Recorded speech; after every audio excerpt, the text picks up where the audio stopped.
Cancer పెట్టుకొని ఈరోజు చేద్దాం మాము. చెప్పాయి మాము, ప్లీజ్ మాము చెప్పే. మామా మామా కాళ్ళ నుంచి దించు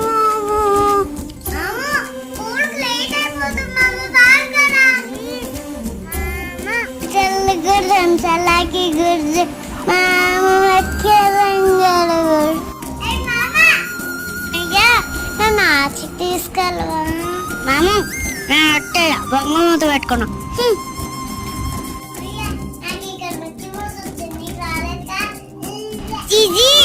స్పీడ్గా పోనీ మాము. మాము అంటే నాకు చాలా ఇష్టం మాము. Happy birthday.